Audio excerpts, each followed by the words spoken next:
Bismillahirrahmanirrahim. Assalamualaikum warahmatullahi wabarakatuh. Perkenalkan, kami dari kelompok 9 yang pada hari ini kami akan mempresentasikan hasil diskusi kelompok kami yang berjudul Etika Islam dalam Demokrasi dan Penegakan Hukum.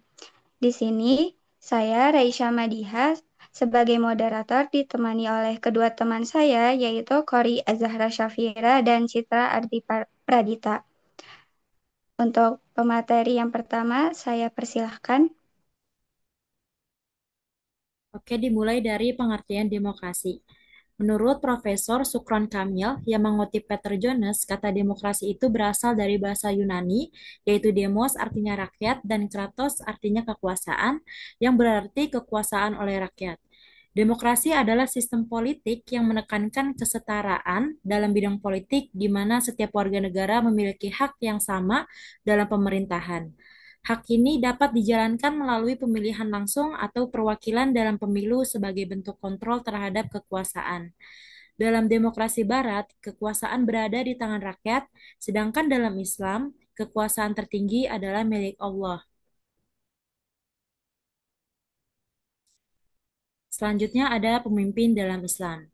Secara umum, pemimpin adalah individu yang memiliki kelebihan tertentu dibanding orang lain, seperti kecerdasan, keterampilan, atau keberanian.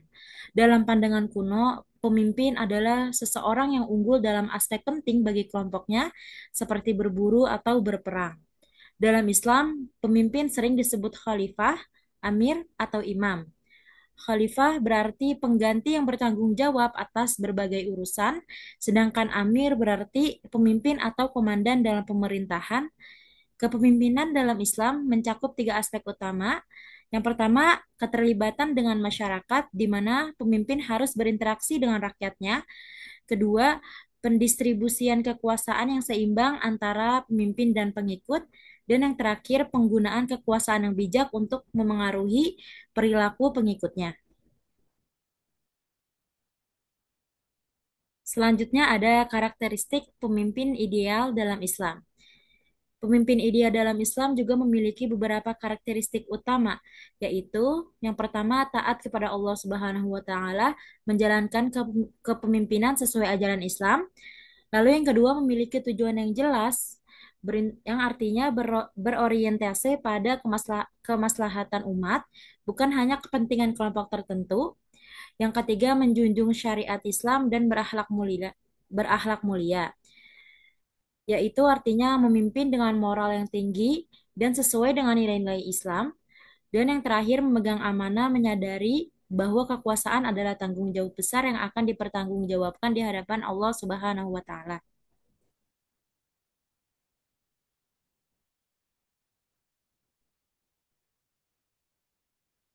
Selanjutnya ada kriteria pemimpin dalam Islam. Yang pertama, seorang pemimpin dalam Islam harus memiliki beberapa kriteria utama agar dapat menjalankan kepemimpinannya dengan baik, yaitu yang pertama, adil, yaitu pemimpin tidak zalim atau mampu menegakkan keadilan dalam segala aspek kehidupan. Yang kedua, laki-laki, berdasarkan pandangan ulama klasik, pemimpin dalam Islam sebaiknya seorang laki-laki. Yang ketiga, merdeka, yaitu bebas dalam segala hal, baik secara fisik, mental, maupun sosial. Yang keempat, dewasa atau balik, yaitu memiliki kedewasaan emosional dan intelektual untuk memimpin. Yang kelima, akal yang sehat dan cerdas, memiliki kecerdasan intelektual untuk mengelola kepemimpinan dengan baik. Yang keenam, ahli dalam hukum, yaitu memahami hukum Islam dan mampu menjadi hakim yang adil dalam menetapkan keputusan berdasarkan ijtihad. Yang ketujuh, memahami ilmu militer dan pertahanan, yaitu agar mampu menjaga stabilitas dan keamanan negara. Yang kedelapan, mukallaf, yaitu bertanggung jawab penuh atas segala keputusan yang diambil, terutama dalam mengatasi permasalahan rakyat. Yang kesembilan, berani, yaitu mampu menghadapi musibah, fitnah, dan tantangan zaman tanpa lari dari tanggung jawab. Seorang pemimpin harus kuat dalam menghadapi musuh, menjaga stabilitas negara, dan memimpin pasukan dengan bijaksana. Selanjutnya yaitu pengertian radikalisme dalam Islam. Radikalisme berasal dari kata radikal yang berarti sampai ke akar atau bertindak ekstrim. Dalam Islam, radikalisme mengacu pada pemahaman agama yang kaku dan ekstrim, tanpa mempertimbangkan konteks sosial atau sejarah. Sikap ini seringkali menolak perbedaan berujung pada toleransi, bahkan kekerasan terhadap pihak yang dianggap tidak sesuai dengan tidak sesuai secara keagamaan. Radikalisme dipengaruhi oleh berbagai faktor, termasuk aspek sosial, politik, ekonomi, dan pemahaman agama yang sempit. Radikalisme dalam sejarah Islam dan upaya pencegahannya. Radikalisme dalam Islam sering muncul akibat ketidakadilan, krisis identitas, atau konflik politik. Salah satu contoh awal adalah kaum Khawarij yang muncul setelah perpecahan Ali bin Abi Thalib dan Muawiyah. Mereka menganggap siapapun yang berbeda pandangan sebagai kafir dan layak diperangi, pola pikir yang menjadi ciri radikalisme. Untuk mencegahnya diperlukan kerjasama antara pemerintah, ulama, dan masyarakat. Pemerintah melalui kebijakan, ulama dengan moderat, dan masyarakat dalam memperkuat ketahanan sosial. Sinergi ini dapat menciptakan lingkungan yang kebal terhadap radikalisme.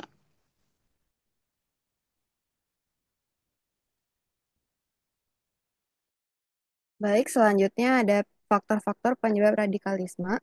Yang pertama di sini ada faktor ekonomi dan sosial, yaitu contohnya kemiskinan dan pengangguran meningkat resiko radikalisme.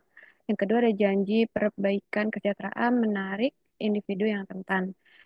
Lalu ada faktor politik dan ketidakadilan, sistem politik represif dan diskriminatif memicu perlawanan dan ketidakadilan mendorong pencarian identitas baru.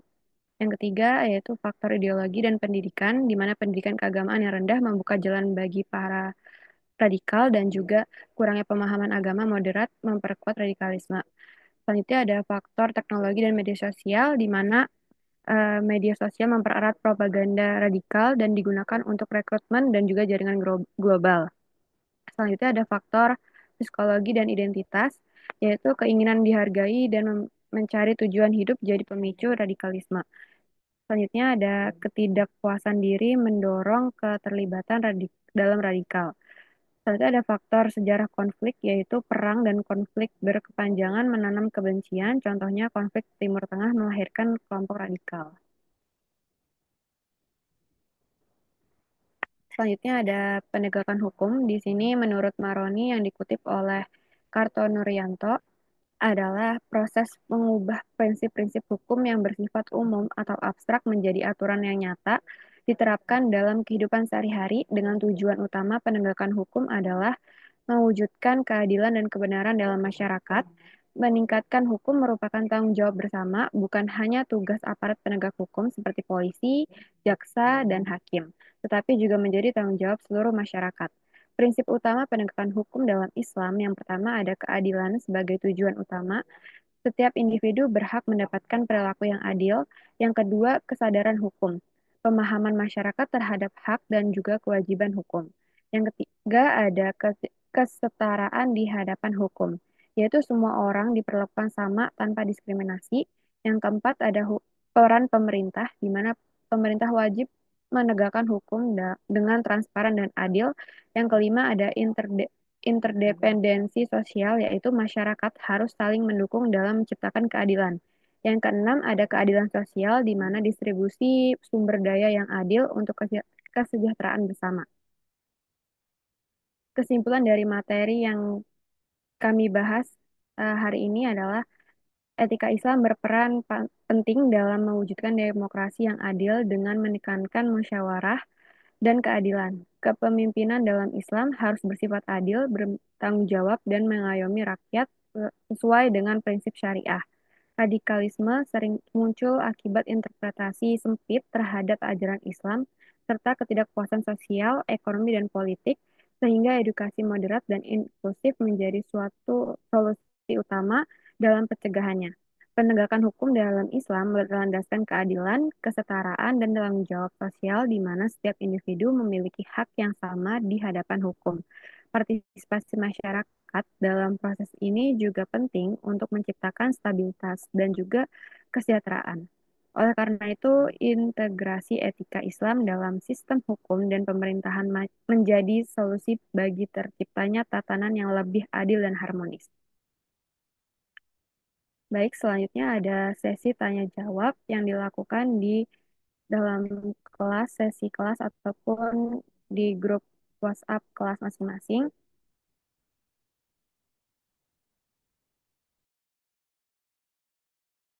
Baik, sekian dari kelompok kami. Mohon maaf bila ada salah kata. Billahi taufiq wal hidayah. Wassalamualaikum warahmatullahi wabarakatuh.